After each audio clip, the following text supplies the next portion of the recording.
Sylvia Zerbini has circus etched in her soul. She has a bond with horses that is deep and mind-boggling. She's a ninth-generation circus performer from a French circus family. That could be one reason she hates to work without a net, but she loves to work with hot-blooded equines. She first trained Arabian horses when she was 15 years old. It is my pleasure to welcome Sylvia Zerbini from Cavalia to Studio 4 to tell us more. Good morning. Good morning. What an amazing thing it was to see you on opening night with those horses running free, but minding you.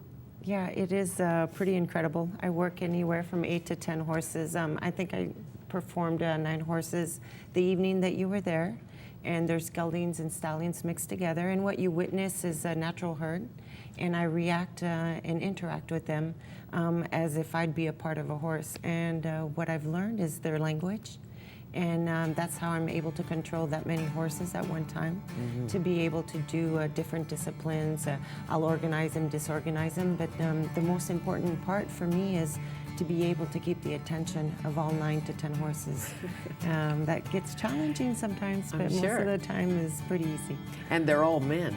They're all men. That makes it the easy part. No girls in the crowd. Exactly. Right? In fact, there are no mares, no female horses in the show. No mares. We have only stallions and geldings. Why?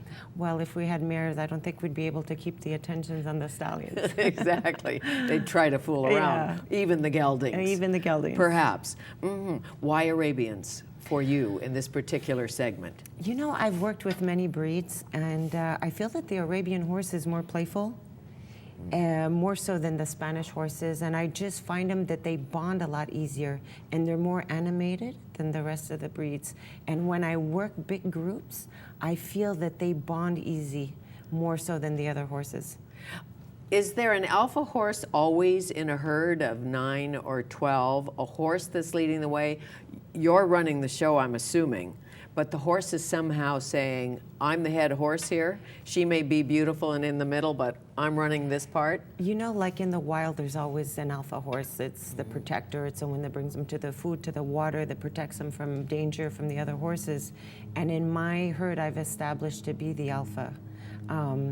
When I'm with them, if one stallion is harassing another stallion, that stallion will come for me for comfort and for protection. And the whole herd knows that. That's why when I enter on stage, the horses come to me right away, and they know that as long as they're in my presence, everything will be fine. So like in the wild, there always has to be one, you know, out of the group that maintains the bond of, you know, of safety.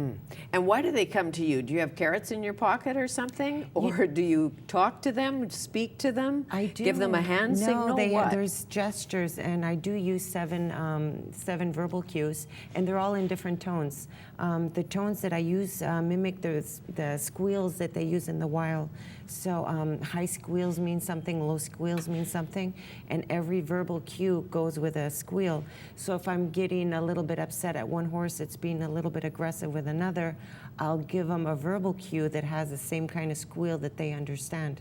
And the verbal cue would sound like?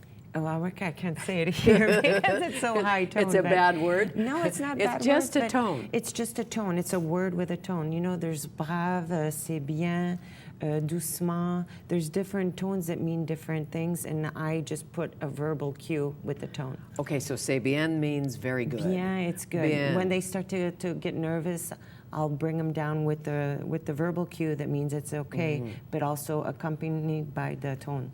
How did you learn to do this?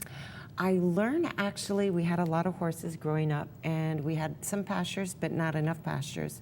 So I would want to go play, so I ended up turning stallions and geldings out together, and they taught me how they would interact with one another. And just by observing and keeping the peace through the horses is how I learned the movement, the gestures, and so forth. What spooks a horse on stage or somewhere else? So the horses I've known over the years will sometimes spook at something they've never spooked at before. You know, it's just horses think like this, and each one thinks at a different pace. Some horses will get spooked a lot faster if they hear a noise and they're not sure what it is.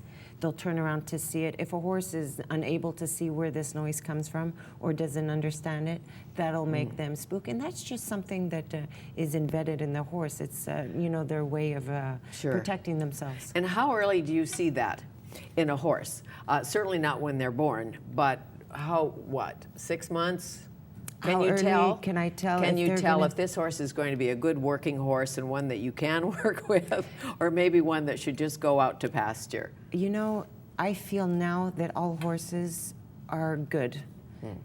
When something goes wrong, it's our fault. And I feel that we always have to correct ourselves before our horse.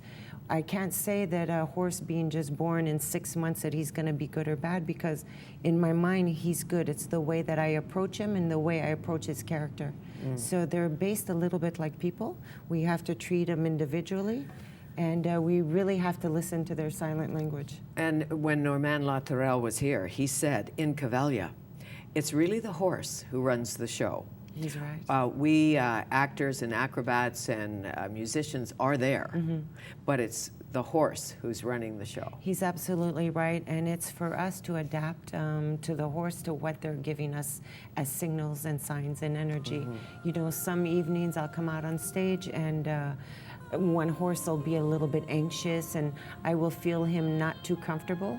So therefore I'll go and comfort him, and then I will not ask him to do anything, and I'll move on to the next horse. Right. And 99% of the time that horse will come back and be ready to do what he's supposed to do. Really? Feels left out? Exactly. And there's no pressure. We don't pressure any of our horses, and they understand that.